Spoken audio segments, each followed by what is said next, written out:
তো welcome viewer, সবাই কেমন আছেন? আশা করি সকলে ভালো। তো এখানে একটি এলজি ফ্রিজ দেখতে পাচ্ছেন, নন ইনভার্টার। এই ফ্রিজটি চালু দেওয়ার কিছুক্ষণ ডিসপ্লে ঠিক দেখায়, এরপরে কিছুক্ষণ পর এরর কোড শো করে। তো একটু ওয়েট করেন, দেখবেন এখানে এরর কোড শো করবে। এবং ফ্রিজটা কিন্তু চালু করে রেখেছিলাম অনেকক্ষণ ধরে, ফ্রিজে ঠান্ডা হয়ে গেছে। এবং এই এরর কোডের মাধ্যমে কি কি প্রবলেম হয় সেটি বিস্তারিত জানতে পারবেন।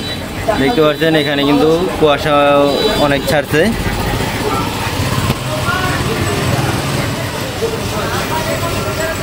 তো আমি এটা চেক করার জন্য এবং আপনাদের সাথে এই প্রবলেমটা শেয়ার করার জন্য ফ্রিজটা বন্ধ করে আবার কিন্তু চালু করেছি।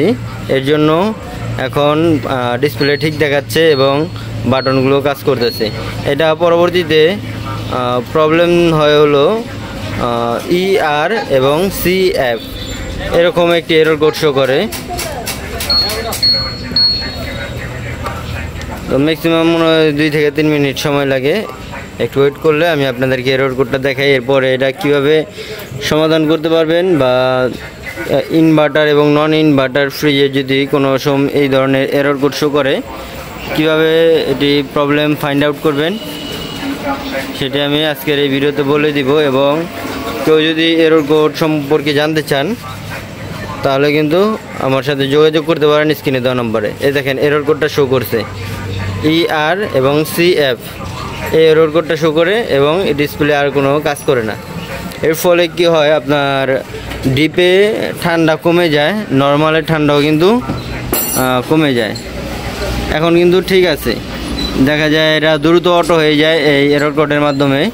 দেখা যায় ডিসপ্লেতে আমরা যখন কি কাজ করে না তখন কিন্তু টেম্পারেচার সেট করতে পারি না, ঠান্ডা কিন্তু ওই হিসাবে কম হয় এবং অটো হয়ে যায়। এবং এখানে কিছু ফিচার আছে, এগুলো টোটাল ডিসকানেক্ট করা হয়েছে এখন। এগুলা এখানে আইস্ট্রে আছিল, এই আইস্ট্রে ডিস্টার্ব, এই আইস্ট্রে আমরা খুলে ফেলেছি। এবং এখানে আমরা আলাদা করে একটা ট্রে দিয়ে দিব, যাতে করে এখানে কিছু মালামাল রাখতে পারে, এই জায়গাটা অনেক বড় হয়ে যায়। তো এই ফ্রিজটি বিক্রি করার জন্য আমি এটির প্রবলেম সমাধান করে এরপর আপনাদের সাথে এই বিষয়টা শেয়ার করব।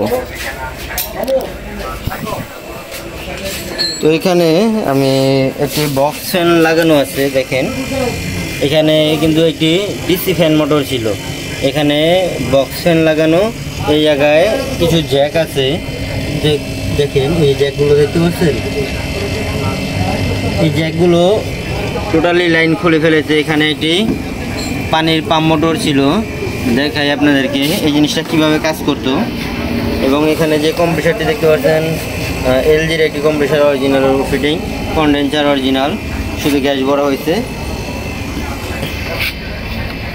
এখানে যে পাইপটা দেখতে পাচ্ছেন এটা নর্মালে কিন্তু ফিল্টারিং হওয়ার জন্য এখানে ভিতরে একটা ফিল্টার দেওয়া হয়েছে নর্মালে। এবং এই পাইপের মাধ্যমে নিচে একটি ড্রেন মোটর থাকতো, এই মোটরের সাহায্যে এখান দিয়ে ভিতরে পানি সাপ্লাই হইতো। ভিতরে সাপ্লাই হইলে বরফটা জমতো, এখানে বরফটা জমতো, এরপরে কিন্তু এই ট্রেতে আইস পড়তো, আইস পড়লেই এই সামনে দিয়ে কিন্তু এখানে চলে আইতো, এটা পাঞ্চ করলেই চলে আইতো। তো মূলত এই ফ্রিজের ফিচারটা এরকম ছিল, কিন্তু এখন ওই আইস ট্রেটা বন্ধ করে দেওয়া হয়েছে। এবং এখানে যে প্রবলেমটা আছে এই প্রবলেমটা সমাধান করার জন্য আমরা কিন্তু ফুল বিষয়ে আগে চেক আপ করে দেখেছি, এরপর আপনাদের সাথে শেয়ার করছি।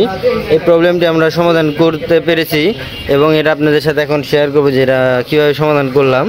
কারণ এখানে দেখতে পাচ্ছেন আমরা পুরো জ্যাকগুলো খুলে, এখানে সামনে ডিসপ্লেটা খুলেছিলাম।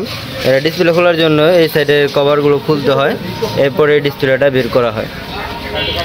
তো আমরা এখানে ভিতরে কোনো প্রবলেম পাই না, এই ডিসপ্লের প্রবলেম পেয়েছি হলো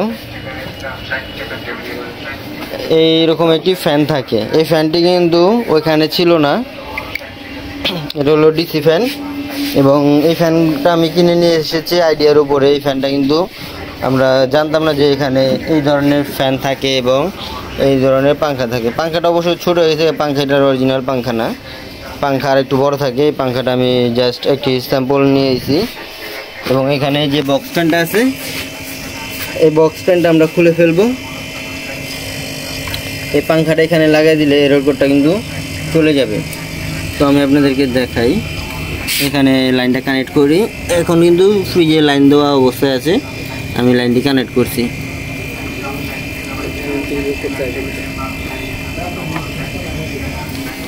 তো এখানে লাগাই দিছি। এখন কিন্তু ফ্যানটা এখানে চলবে না, এটা ফ্যানটা চালু করতে হইলে ফ্রিজটা বন্ধ রেখে 4-5 মিনিট পর আবার লাইন দিতে হবে।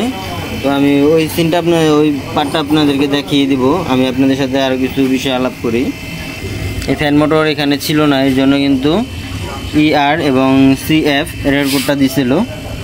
তো আমি এই ফ্যান লাগিয়ে চেক করে কমপ্লিট দেখে এরপর আপনাদের সাথে শেয়ার করতেছি। এটা হলো আপনার কন্ডেন্সার, ঠান্ডা রাখার জন্য এই ফ্যানটি ব্যবহার করা হয়েছে।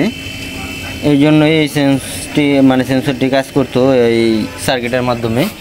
এখানে সার্কিট আমি পুরো করে বা আনইনস্টল করে এখানে ফুল চেক আপ করেছি।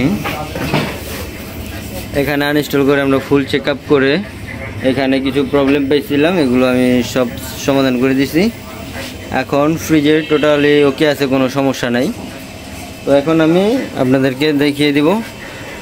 এখান থেকে লাইনটা অফ করে 3-4 মিনিট পর আমি লাইনটি অন করব। এরপরে এই ফ্যানটি চলে কিনা। এখন কিন্তু লাইনটি দিয়ে রাখা অবস্থায় কিন্তু ফ্যান চলতেছে না, আর এরর কোডও কিন্তু এখনও যায়নি। যখন নাকি বন্ধ রেখে, এখন কিন্তু এরর কোডটি যায়নি। যখন নাকি বন্ধ রেখে আবার চালু করব তখন কিন্তু এরর কোডটি যাইব, কারণ হচ্ছে আমি ফ্যানটা চলবো। আমি ফ্রিজটি বন্ধ করে দিলাম, কিছুক্ষণ পর আবার ফ্রিজটি চালু দিব, দেখবো এরর কোডটি যায় কিনা। যদি যায় তাহলে তো দেখতে পারবেন। তো ভিউয়ার্স, অনেকক্ষণ পর আমরা এখন লাইন দিয়ে দিচ্ছি, সময় হয়ে গেছে লাইন দেওয়ার। তো এখন আমি লাইন দিয়ে দিচ্ছি এবং ফ্যানটি কিন্তু লাগানো অবস্থায় রয়েছে। তবে দেখাই, এখন কিন্তু ডিসপ্লে আবার দেখাচ্ছে এবং ফ্রিজের ফ্যান এবং কুলিং কিন্তু আইতেছে।